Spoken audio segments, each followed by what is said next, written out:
지난주 꼬인 관계를 풀기 위해서 먼저 찾아가 본 분 혹시 계신가요? 손 드신 분 제가 빵을 구워드립니다. 아무도 안 계세요? 네. 안 계시군요. 감사합니다. 제가 빵을 안 구워드리고.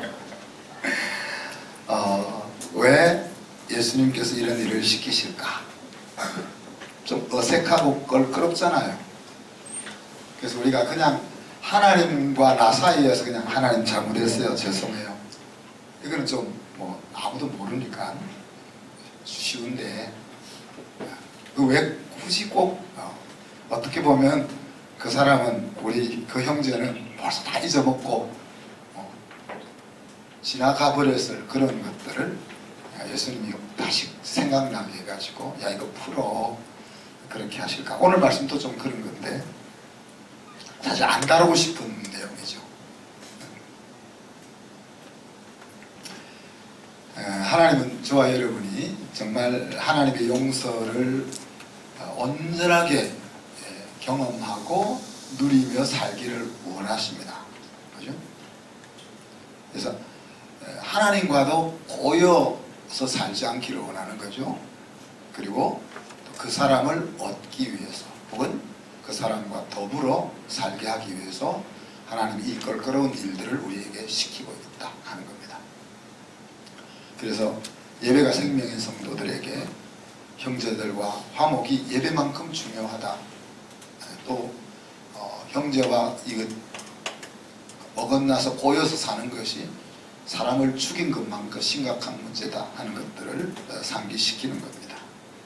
근데 이제 우리가 이 말씀이 그냥 딱 떨어져 있는 것이 아니고, 내가 율법이나 선지자를 폐하려 온 것이 아니고 완성하려 왔다 하는 그 예수님의 그 컨셉 아래 그 말씀이 있다는 것을 기억해야 됩니다. 네? 그래서 그 21절에는 뭐라 했습니까? 옛사람에게 말한 바 살인하지 말라, 살인하면 누구든지 심판을 받게 되리라 하였다는 것을 들었으나, 그리고 오늘은 뭡니까? 27절, 또 간음하지 말라 하였다는 것을 너희가 들었으나, 또 31절, 또 일렀으되 누구든지 아내를 버리려거든 이혼 정서를 줄 것이라 하였으나, 또 38절, 옛사람에게 말한 바 흠맹세하지 말라 하는 것 들었으나, 또 38절, 눈은 눈으로 이는 이로 갚으라는 것을 너희가 들었으나, 또 43절, 내 이웃을 사랑하고 내 원수를 미워라 하였다는 것을 너희가 들었으나. 그러니까 이제 기존 너희들이 율법을 잘못 해석하고 율법을 잘못 적용해서 하나님이 주신 율법을 폐기시키는 그와 같은 일을 하고 있는 그 부분에 대한 6가지 말씀을 지금 예수님이 그 구조 속에서 하고 있는 겁니다. 내가 온 것은 그런 것들을, 율법과 선지자를 그냥 없이 하기 위한 게 아니고 오히려 사랑의 법으로 그것을 완성시키기 위해서 왔다. 그러니까 지난주에 우리가 형제와 꼬인 것을 푸는 것, 이것이 하나님이 원하는 것이지만 그것은 그 율법적인 관점에서 되는 것이 아니다. 그리고 그것은 사랑으로 이루어지는 거다. 그 이야기를 지금 하고 있는 겁니다. 그죠? 내 성향과 내 힘으로 안 되는 것이고, 그렇기 때문에 주님이 하셨던 방법처럼 사랑으로 완성시켜야 될 그런 것이다. 이 구조 속에서 우리가 지금 오늘 말씀도 보아야 한다는 이야기입니다. 그래서 오늘 이제 2가지 내용이 한꺼번에 율법을 완성하는 2번째, 3번째 길이 한꺼번에 언급되고 있죠. 하나는 간음하지 말라, 하나는 이혼에 대한 이야기가 나옵니다. 본래 그래서 이런 그 주제는 사실 안 다루고 싶은 주제인 거죠. 왜? 우리의 마음을 힘들게 하는 주제니까. 그럼 예수님이 이런 주제를 끄집어낼 때, 우리를 교육하려고, 뭔가를 교육하려고 할 때 우리의 마음을 힘들게 하기 위해서 그 주제를 끄집어내느냐, 아니잖아요, 그죠? 그 힘듦을 넘어서게 하기 위해서 이 주제를 끄집어내고 있는 거거든요. 그래서 저도 이거 뭐 우리 성도들 가운데 이런 사람이 잘 없으니까 넘어가고 싶었는데 또 하나님이 또 넘어가면 안 되게 하시니까 왜 이런 말씀을 주셨을까 하는 것을 묵상하면서 여러분과 같이 나누기로 합니다. 원래 간음이나 이혼 이런 것들은 하나님의 오리지널 플랜에 없는 내용들이잖아요, 그죠?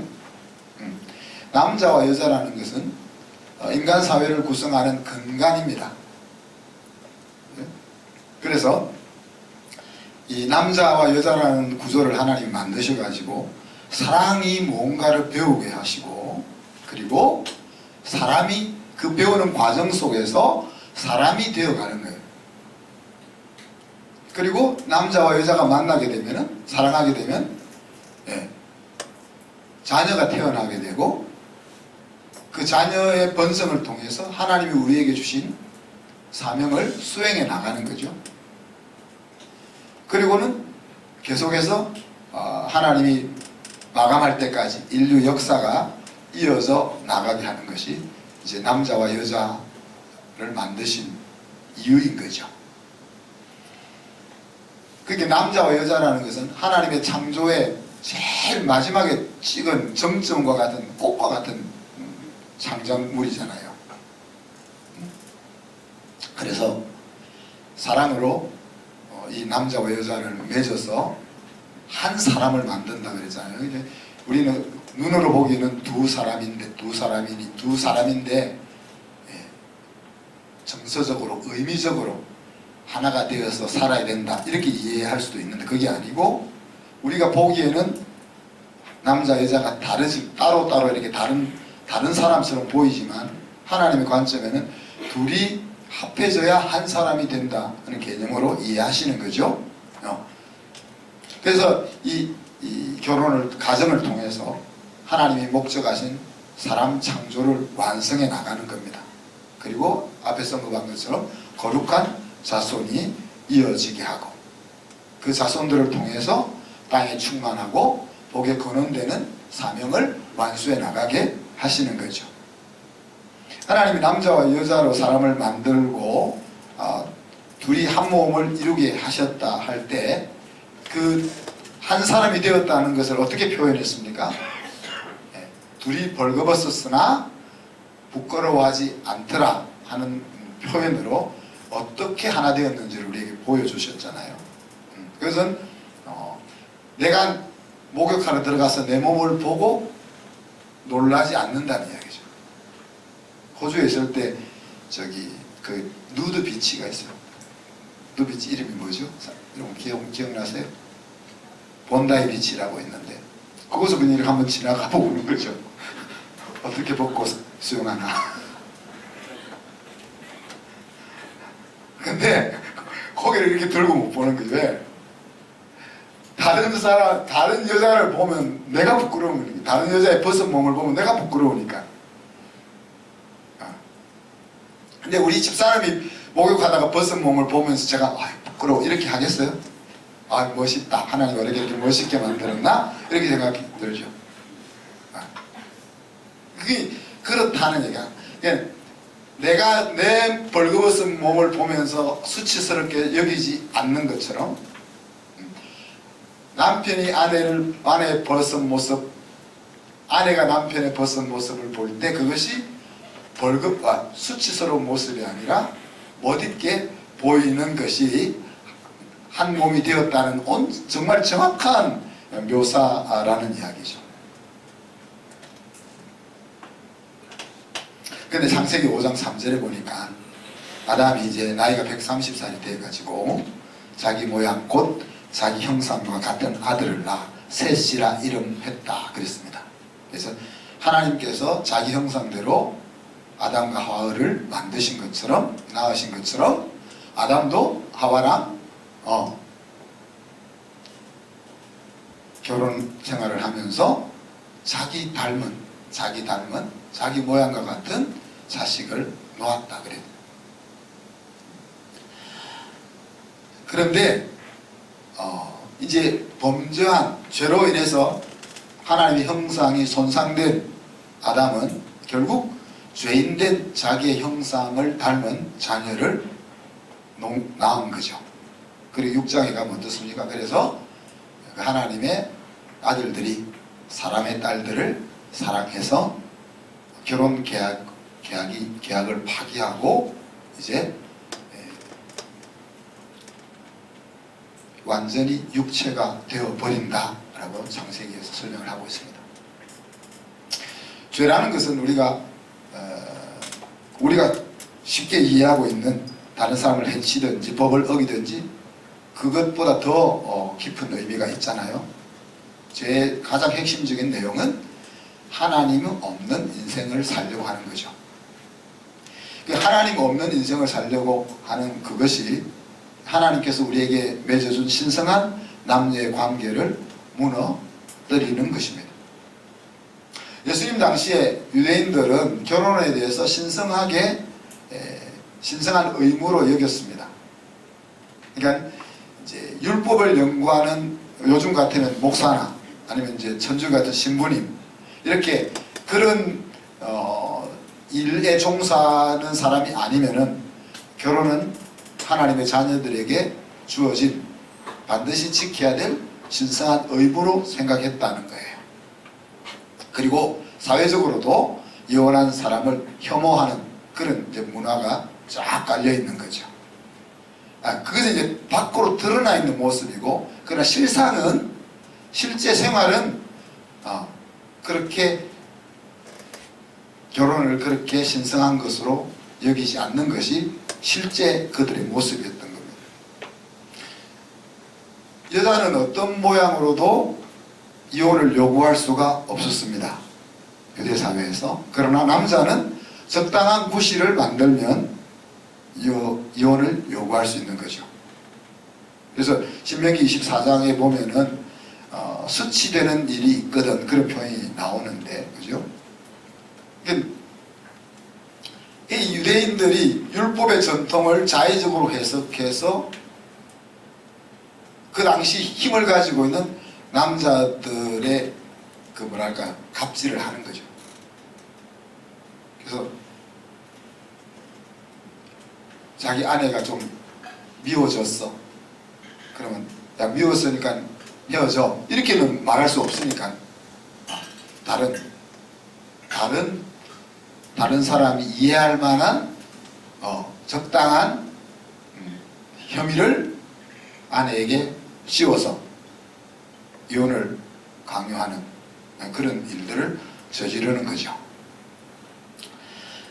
그것은 이제 유대인 사회가 그랬고, 당시는 이제 로마가 유럽을 지배하고 있었지만 사실 그 사회적으로는 헬라 문화가 또 사회의 근간을 이루고 있잖아요. 그럼 헬라인들은 그 의식 구조에서는 결혼을 어떻게 생각했을까? 그들은 결혼 이외의 남녀 관계를 요즘처럼 일상적으로 이루어질 수 있는 일이라고 생각을 하는 겁니다. 그러니 이제 우리가 그 고대나 중세 이런데 영화를 보면은 그런 일들이 화면 속에 그대로 표현되어지죠, 그죠? 요즘 우리가 뭐 동성애 뭐 이상한 일들이 막 요즘 일어난 것 같지만 사실 수천 년 전부터 그와 같은 것들이 하나님 없는 문화 속에 뿌리를 내리고 있었던 것을 우리가 알 수가 있습니다. 그래서 고린도 교회가 있던 고린도 지역에는 신전에 여사제들이 1000명이나 있었다 그러잖아요. 그리고 그 여사제들이 밤이 되면 장녀와 같은 역할을 하는 거죠. 그래서 헬라 사람들은 가정의 안전을 위해서는 결혼을 하지만 쾌락을 채우기 위해서는 결혼 이외에 남녀 관계가 이루어지는 그런 문화 속에 살고 있는 거죠. 그러면서도 부인에게는 이제 순결을 요구하는 겁니다. 그리고 지참금만 돌려주면 언제든지 헤어질 수 있는 그런 이제 문화가 그 사회의 근간을 이루고 있었다. 그래서 요세푸스라는 신학 역사학자는 유대인들은 이혼하고 싶으면 아내에게 이혼 정서만 주면 된다.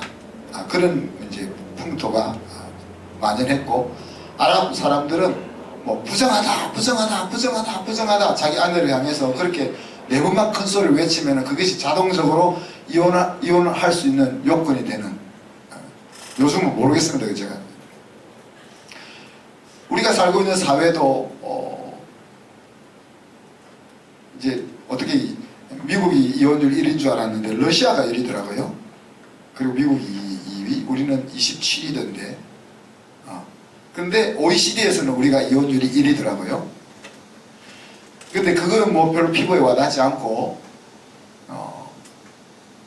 작년에 결혼한 쌍이 19만 1690건, 그리고 이혼한 쌍이 9만 3232건. 그러니까 이제 이혼율이란 우리가 2.3%, 2.5% 이런데, 그건 이제 전체 인구에 대한 프로테이지. 그러니까 이혼율 이거 가지고는 이제 사회에 그런 제대로 이제 가늠하기 좀 어렵고, 그냥 피부에 와닿는 것은 작년에 결혼한 사람이 19만 쌍인데 이혼한 쌍은 9만 쌍이다. 그러니까 세 쌍은 결혼하면, 두 쌍이 결혼하면 하는 가운데 한 쌍은 이혼한다. 이제 그런 현실이 이제 우리가 살고 있는 현대 사회인 거죠. 자, 앞에서도 말씀드린 것처럼 간음이나 이혼이란 주제는 사람들에게 환영받지 못하는 주제입니다. 마음을 힘들게 하고, 또 우리 마음을 힘들게 하는 그 이슈를 묻어두고 싶은데 그것을 다시 끄집어내는 거니까요. 근데 예수님이 자기 앞에서 지금 말씀을 듣고 있는 제자들과 그 청중들에게 무엇을 보았는가 하면은, 이 간음이나 이혼이라는 주제는 나에게는 해당 안 되는 주제라고 생각을 하고 있는 모습들을 보는 거죠. 우리도 그럴 수가 있는 겁니다. 지금 오늘 예수님이 간음과 이혼에 대해서 이야기하는데, 여기서는 나와는 관계없는 말씀이다라고 여겨질 수 있죠, 우리가. 근데 예수님은 그것이 아니라고 이야기합니다. 정확하게 너희 모두에게 해당되는 말씀이다라고 지금 언급을 하시는 겁니다. 실제로 그들은 간음을 하지 않았고 이혼을 하지 않았기 때문에 문의는 그렇죠. 그러나 실상은, 예수님의 진단은 실상은 그게 아니다라고 이야기하는 겁니다. 그래서 간음하지 말라는 그 7번째 계명을 어떻게 지금 확대하고 있습니까? 마음의 음욕을 품은 것까지로 확대하고 있는 겁니다. 실제로 너가 간음을 했느냐 하는 것. 그래서 유대인들이나 지금 예수님의 청중들이 나는 외도를 하지 않았고 나는 이혼하지 않았기 때문에 나는 이 말씀에 해당되지 않아 라고 생각하고 있지만, 아니야, 너희들도 이 말씀을 들어야 될 대상이야 라고 챌린지를 하고 있다는 겁니다. 사회는 점점 더 타락해 가고 있는데 예수님은 그 기준을 더 높이 가고 있는 거죠. 뭐 기준을 높인다기보다는 본래 하나님이 의도했던 그 오리지널 미닝을 상기시키고 있는 거죠. 그래서 오늘 이혼이나 이 간음이라는 이슈 속에서 예수님이 정말 이야기하려고 하는 포인트는 뭘까 생각해 보면, 남녀 사이의 사랑이라는 겁니다. 특히 지금 남자를 중심으로 이야기가 되고 있는 것은 당시 사회가 남자가 힘을 가지고 있기 때문에 그런 거죠. 오늘날로 이야기하면 아내들이요 이렇게 해야 되는 거예요. 우리 힘이 없잖아. 우리가 힘이 없고 우리 와이프한테 힘이 있으니까, 여보 제발 내가 은퇴하고 나서 버리지 말아줘. 내가 은퇴하고 나서 잘할게. 그런 사회니까. 그래서 이걸 지금 남편에게만 지금 적용할 게 아니고, 우리가 그 당시 남편이 이 남녀 사이에 헤게몬을 쥐고 있었으니까 지금 남자들에게 이야기하고 있는 거지만은, 오늘은 여성에게도 누가 헤게몬을 가지고 있냐. 헤게모니를 가지고 있는 사람에게 주님 말씀하신다고 볼 수 있는 겁니다.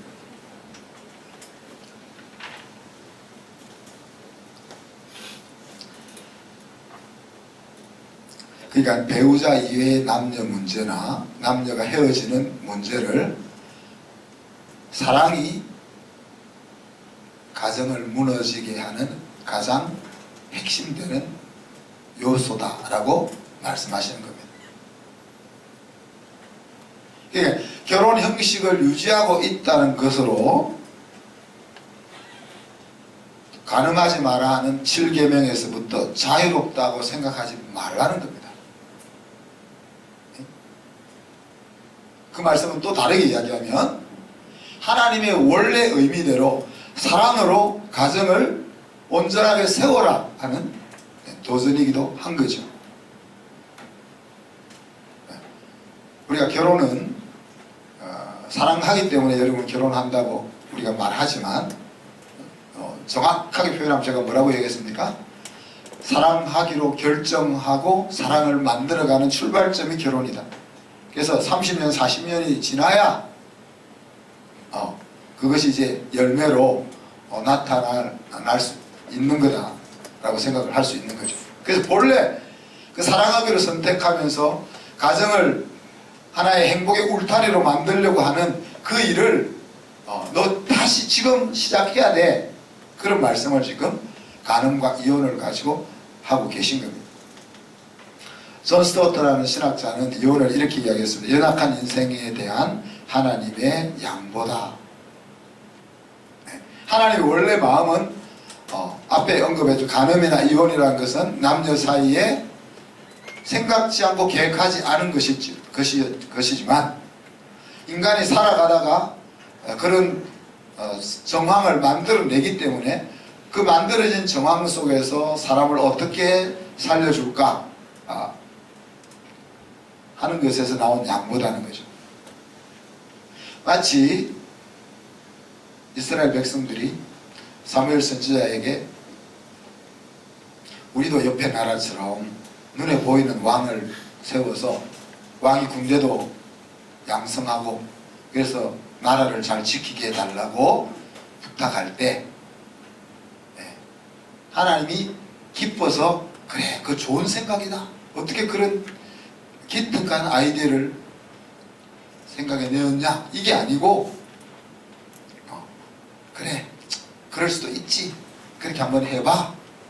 이렇게 해준 것처럼 이혼이나 간음도 동일한 선상에서 우리가 바라보아야 한다는 이야기죠. 성경은 그 하나님의 양보를 음행의 연고로 설명합니다. 그죠? 음행의 연고로 이혼할 수 있다라고 이야기하죠. 그죠?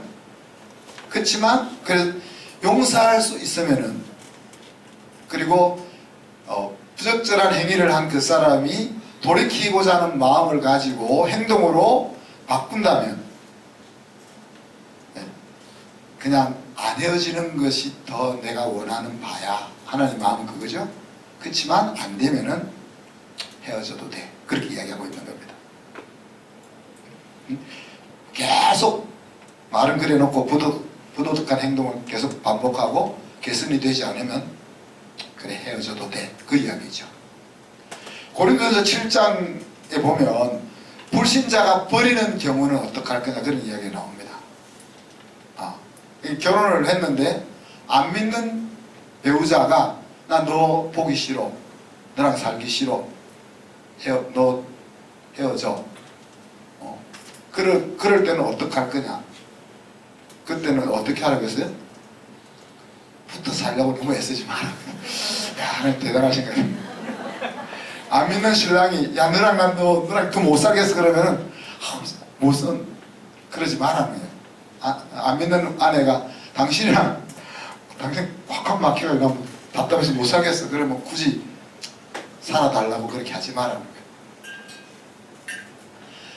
거예요. 세상의 눈에는 그렇게 이제 버림받은 사람에 대한 정죄의 눈빛이 오겠지만 하나님의 눈에는 뭐예요? 믿지 않는 배우자로부터 버림받은 그 여자는 하나님의 눈에는 깨끗한 여자라는 거죠. 또 고린도후서 5장 17절이나 또 에베소서 2장 초반의 말씀을 빌어서 생각해 보자면 구원 이전에 있었던 결혼과 이혼에 대해서는 소급할 필요가 없다는. 자, 우리가 하나님 알기 전에 결혼을 했는데 그때 뭘 잘 몰라가지고 결혼을 이상하게 했어. 그러니까 이제 하나님 알고 나서는 이제 제대로 된 사람하고 다시 결혼해야 되겠지, 이런 생각을 하지 말라는 이야기예요. 네? 또 하나님 알기 전에 어떤 여유로 헤어졌어. 그것 때문에 죄책감 속에서 자기를 못 살게 할 필요가 없다. 하나님 알기 전에 있었던 결혼이나 이혼에 대해서는 그거를 제기하려고 하지 말라는 이야기입니다.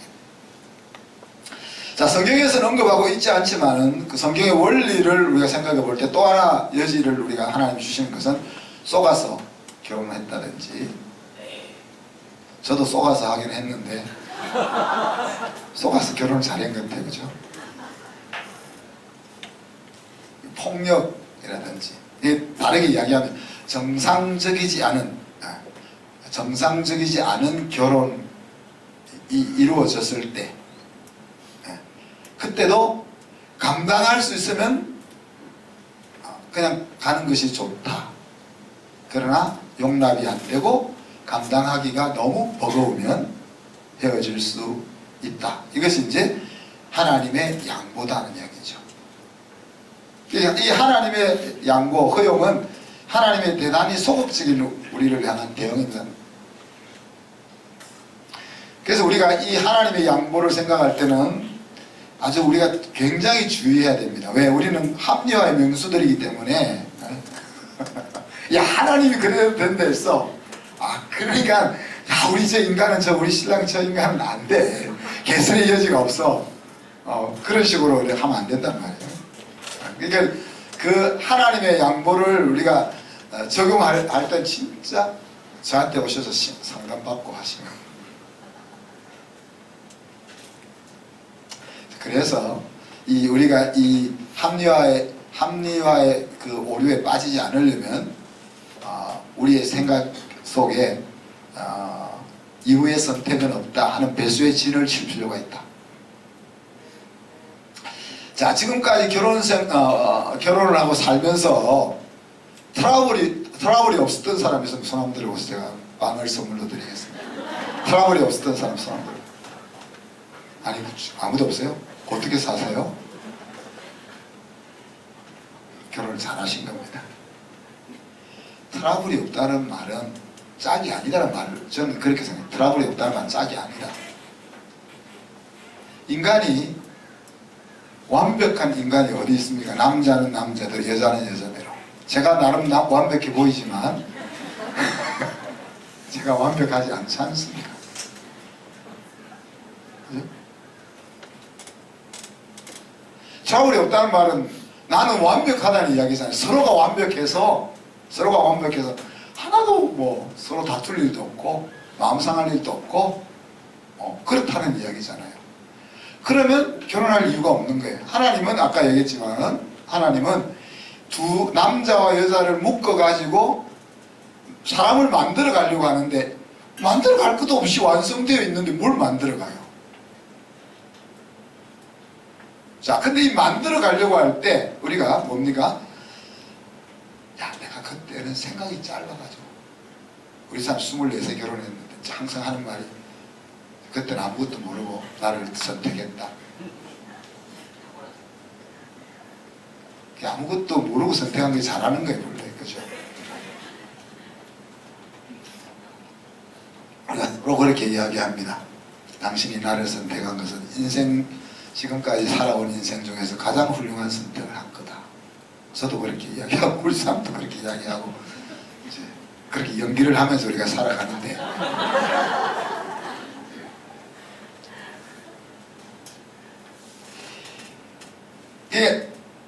이후에 선택이 있다고 생각하면 우리가 왜 힘들게 부딪히면서 갈고 닦이는 구조 속에 나를 집어넣겠어요? 안 집어넣지. 그냥 하나님, 제가 그때는 잠깐 신앙이 없어가지고 생각을 잘못했어요. 저 사람하고 나는 안 맞는 것 같아요. 그것이 편하지. 왜 둘이서 다투면서 힘들게 갈고 닦이는 그 구조를 계속 유지하려고 하겠어요. 옛날 같으면 여자들이 돈 벌 능력이 없어서 시사에도 신랑 옆에 붙어서 살았겠지만 요즘은 여자들이 돈을 잘 벌기도 하고 더 똑똑하기도 한데,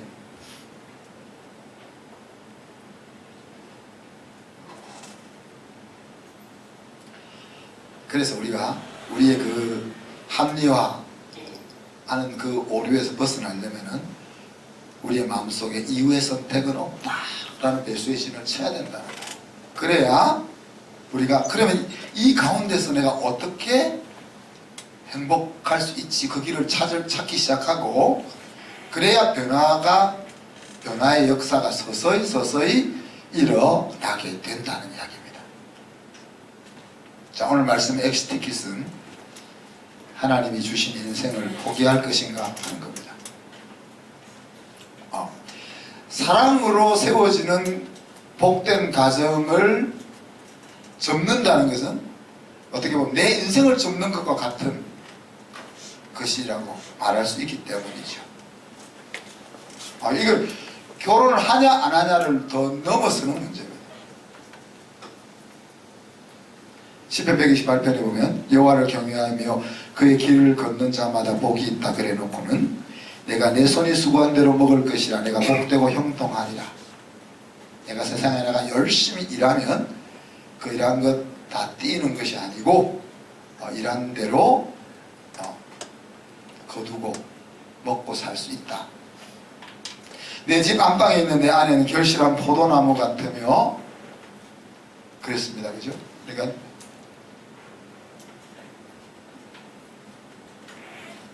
포도나무가 큰 포도를 둥실둥실 열어가지고 가게도 풍성하게 해주고 또 마음도 흡족하게 해주는 아내가, 그런 아내의 모습을 이야기하고 있죠. 또 내 식탁에 둘러 앉은 자식들은 어린 감람나무 같다. 우리 애들이 한 식탁에 둘러 앉아서 조잘거리면서 밥 먹고 이렇게 하는 거 보기만 봐도 엄마 아빠의 모습은 흐뭇하잖아요. 네. 그런 것이 뭐예요? 하나님을 의식하며 사는 가정에게 주는 허락된 복이라는 이야기예요. 자, 그런데 이런 복된 가정이 세워지려고 하면 반드시 뭐랄까요? 있어야 될 요소들이 좀 있는 것 같아요.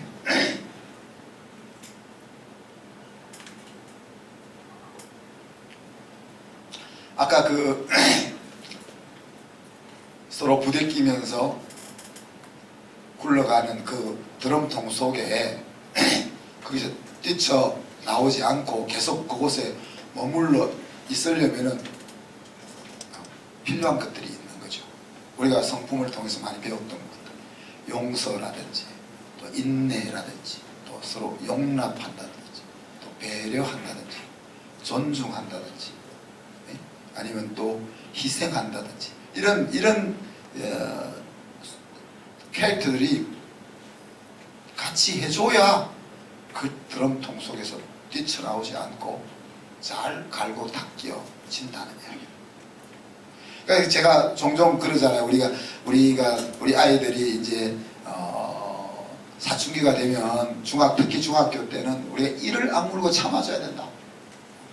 걔들이 우리 속을 뒤집더라도 그걸 언젠가는 지나갈 거야 이러면서 이를 악물고 우리가 참아줘야 된다 그랬는데, 우리가 이 가정을 세우는 일은 그렇게 이를 악물고 참을 것인가, 그런 관점보다는 오히려 우리가 부족하지만 부족한 것을 인정하면서 사랑으로 행하다 보면 이루어질 수 있는 것들이 아닌가 그렇게 생각합니다.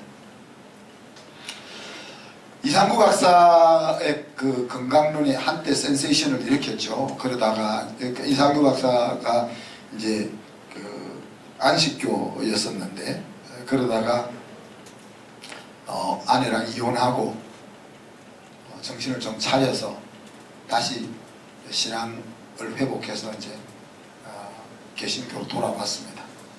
근데 이상구 박사의 건강에 중요한 방향이 뭡니까? 그 면역의학이죠. 면역의학. 그 몸이 스스로 건강해질 수 있도록 어떻게 할 수 있을까 그런 건데, 그분의 연구에 따르면 내가 다른 사람을 용서하고 참아주고 존중해주고 희생해주고 배려해주고 이러면은 우리 세포가 막 즐거워하고 에너지를 얻고 활발하게 움직인다는 이야기예요. 제가 안 해봤어요. 모르겠네요. 네. 근데 문제는 이제 우리가 세상 풍속에 오염된 나, 그러니까 하나님과 함께 하고 싶지 않은 옛자는 존심 상하는 거죠. 용서하려고 하고 인내하려고 하고 참아주려고 하고 하면은 속이 뒤집어지는 거죠. 그렇지만 실제로 내 몸은 그런 것들을 할 때 좋아하신다는 겁니다. 한번 테스트를 해보면 좋겠다.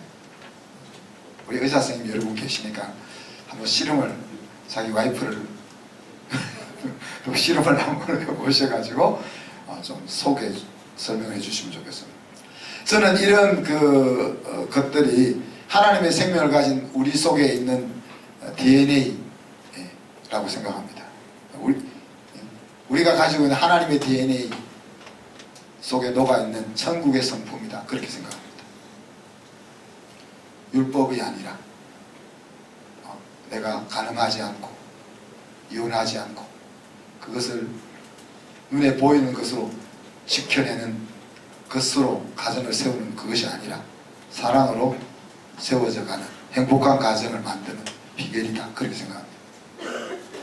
그러니까 7계명과 이혼을 말씀하시면서 예수님이 하시고 싶은 말씀은 바로 사랑으로 세워지는 가정 속에서 너희들이 살아야 되지 않겠냐 하는 말씀입니다. 여러분, 간음이라는 것은 사실 사랑을 배신하는 건 아닙니다. 간음이라는 것은 사랑하기로 결정한 나 자신을 배신하는 행위예요.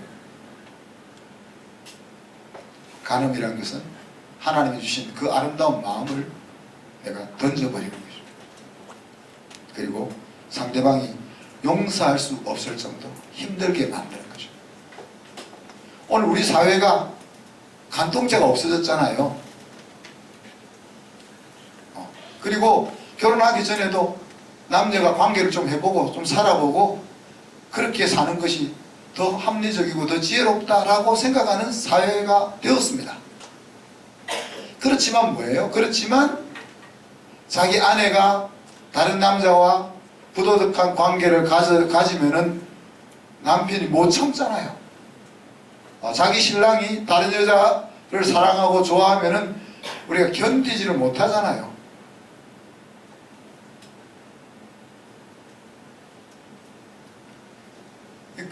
사랑이 없는 삶이라는 것이 그렇다는 이야기죠. 간음이라는 것은 나의 나됨을 포기하는, 저는 비겁한 행동이라고 생각합니다.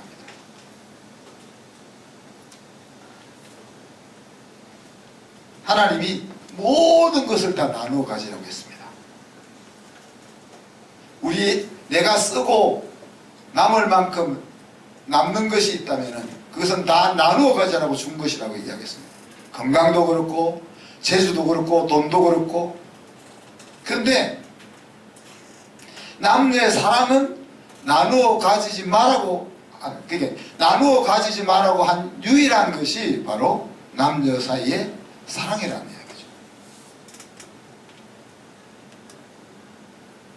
하나님을 향한 우리의 사랑도 그렇습니다. 다른 신과 나누어 가질 수 없는 거죠.